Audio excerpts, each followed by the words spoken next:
Hello and welcome back to Scale War Machines. This is my 1/35th scale Bronco Staghound. I made this about 7 or 8 years ago and it's featured in a few videos here and there. I've never made a dedicated video all about it. Now what's interesting about this model is it was painted largely using enamels, including some that are now obsolete, and also an obsolete airbrush, the Aztek. So this is a chance to review how useful enamels are and what their place is in modern modelling. Here we go. Using narration and desk commentary, in this video I'm going to be exploring how this kit was finished and painted using enamels. I'll be covering it in a series of videos and you'll see how we ended up with the finished result. The Staghound's a great vehicle, really attractive and chunky looking. And the kit is excellent. The quality is really good, the sprues and mouldings are top notch. In order to build this up, I did a little bit of customization and work on various aspects of it. The kit went together really well. And one of the first areas that I concentrated on was the cast texture of the turret. I did a separate video on this, but if you're interested, I used Tamiya grey putty thinned down with acetone. Now be careful and use a mask, but this gets a really realistic cast texture reminiscent of the real thing. If you want to find out more, make sure to check out the video. You can control the smoothness of the cast texture with the acetone.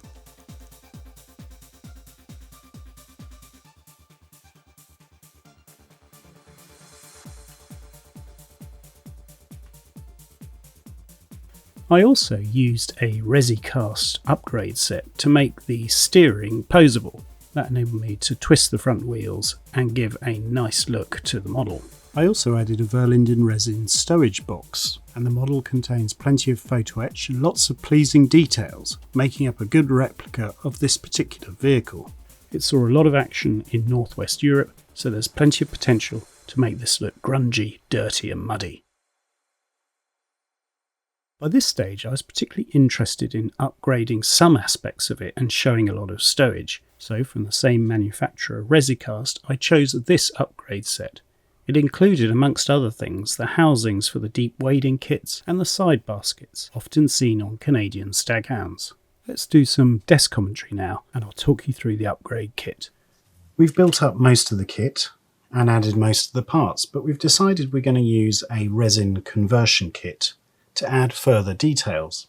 This is what we've gone for. It's item 352300 Staghound Stowage Set number 1, which includes enough actually for 2 Staghounds. You can see all sorts of parts here. We're going to use this upgrade set to show how you might tackle resin components and use them on your models. Let's take a look at what comes in the box. As you can see, it comes with loads of cleanly cast accessories and plenty of options, all moulded in the light grey resin that's typical of Resicast. Back to desk commentary now. As with all these sorts of resin kits, it's a case of very carefully studying the instructions and making sure that you identify all the pieces very carefully before you cut or do anything. Obviously you need to be careful with the more fragile elements and use things like scalpels and razor saws. For resin you need to use cyanoacrylate or superglue, and a catalyst will help you speed things up. For the photo etch parts I used a tile as a background and a curved blade to release them from the fret.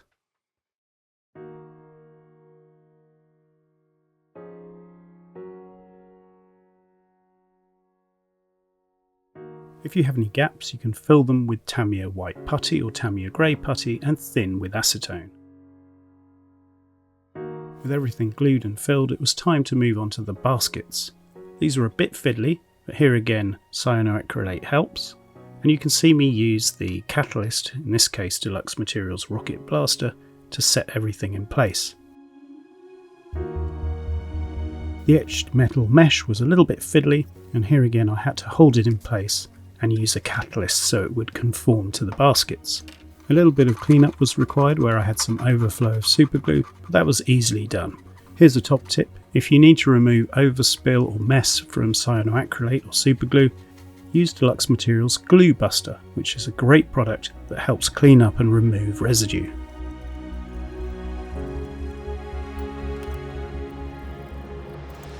There it is, we've attached the baskets on the side and we've attached the wading gear. There's still a few more bits to add, we'll do that now and then the model will be ready for painting. All that extra photo etch in the Resicast kit is a lovely feature and helps to augment the model. There were one or two things still to add off camera, like the tow cable, and you'll notice I added some etch metal 30 cal gun barrels. You can also see I used some Slater's red sprue to add weld details around the exhaust pipes and wading gear. I also used some masking fluid to mask off all the clear periscopes, which are a great feature in the kit. It's a neat touch that the model has clear periscopes. And for the paint job I'm going to be using this, which is a bit of a rarity, and I've made a video all about it. It's an Aztek. These airbrushes were sold by Testors, and sadly they're no longer available. If you're interested, you can check out my video on them. Let's head over to some desk commentary now, and we look at how to do weld seams using sprue.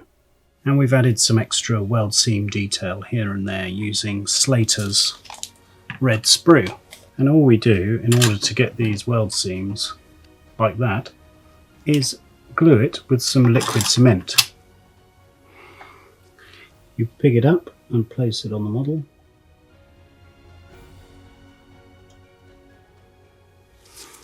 And add some liquid cement. Do any final positioning using a blade. What happens is that will soften with the glue and then you can press in weld seam marks using the tip of an X-Acto knife. That's exactly how we did these ones here and around the deep wading housing. It can be a bit fiddly, but it gives a great result. Here you can see all that extra weld seam detail and how authentic it is.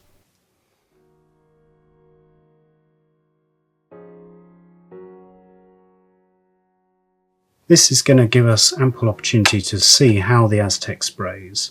The beauty of this system is you just unscrew the nozzle, put it to one side, screw in the new one, give it a tighten, and then we're good to go. There's all different colours and combinations of needle and nozzle sizes. And that was one of the unique features of this brand of airbrush, and as you can see the standard of detail was as good as any metal airbrush.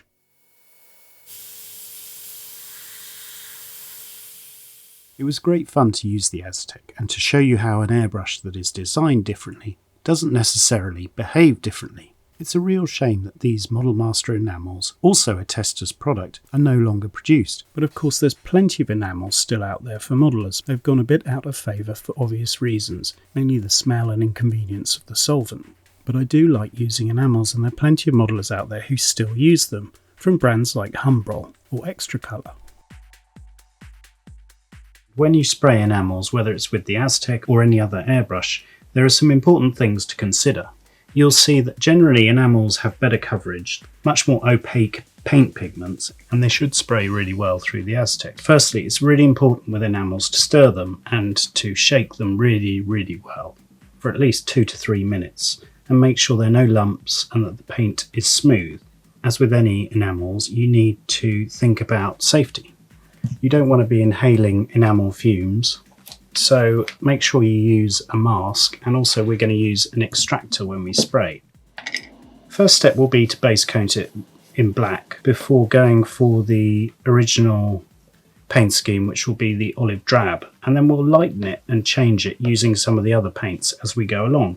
So let's head over to the spray booth and get started with our coat of black paint.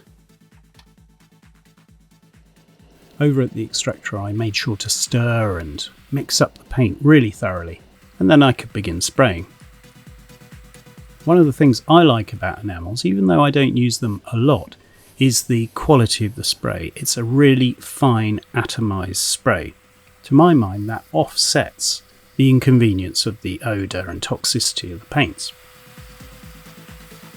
Now, as you can see, the Aztek was splattering a bit, and one of the advantages of enamels is that it's very easy to touch up mistakes and errors like that.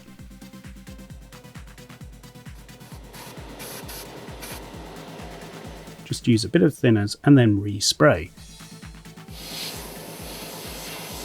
This again is one of the advantages of enamels, that they can always be reactivated using the thinners. Here you can see just how fine that coat is. It gives a really good base finish, even if one or two bits that I'd worked on have fallen off.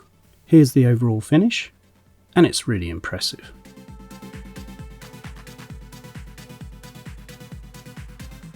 Again, such a shame that things like Model Master enamels are disappearing from the market.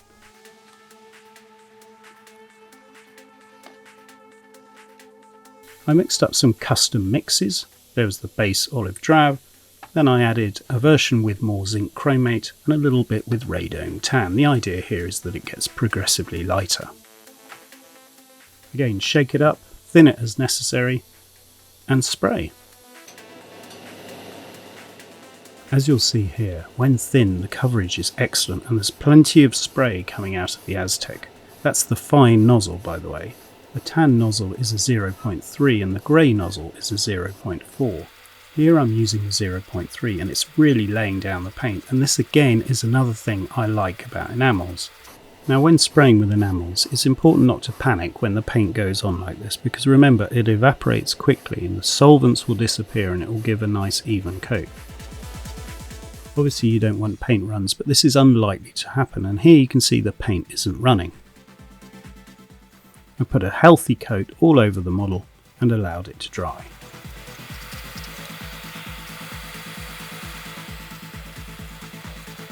One thing you can do, a bit like with acrylics, is help them to dry off by using a little bit of heat from a hairdryer.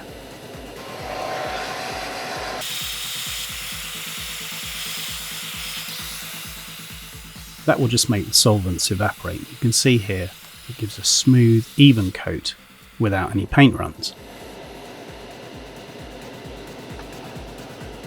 And you can clearly see just how fine that paint coat is with enamels. It's one of the strong points of enamels over acrylics. Time now for a new coat, this time with a bit of zinc chromate added, and the same principles apply. Gentle thin coats and helping it to dry off in between coats.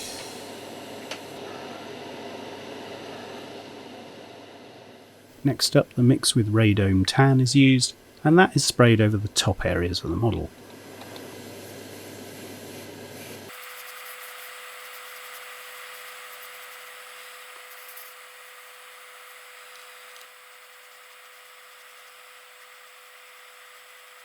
This isn't quite modulation, but it's a type of highlighting that will help with subsequent weathering.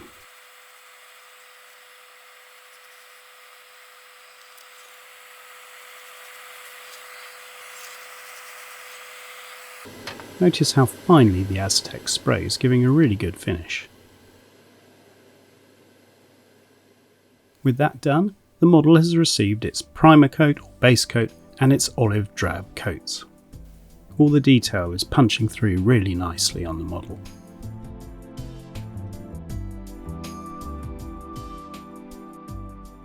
Next up, with enamels, it's really important to seal it in, especially if you're going to be using solvent-based washes later. In this case I used Johnson's Clear. I've done a video about this product, but it's an acrylic floor polish that many modelers will know, and that was sprayed liberally over the model using the Aztek.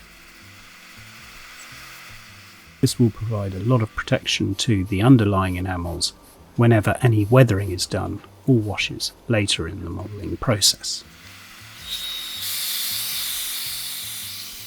So that's it, protected and covered in a nice glossy coat of clear, ready for decals or decals.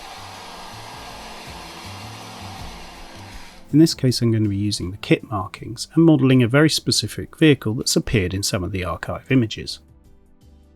So stay tuned for the next video where we'll be covering that,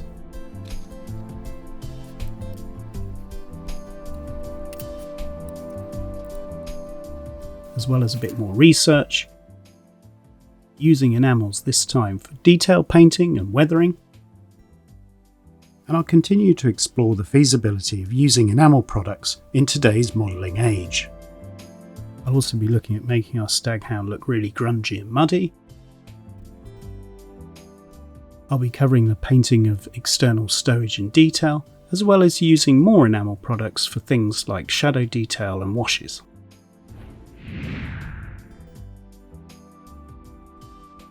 Before finally kitting out the Staghound and using further enamel effects all over the vehicle. See you then, and thanks for watching.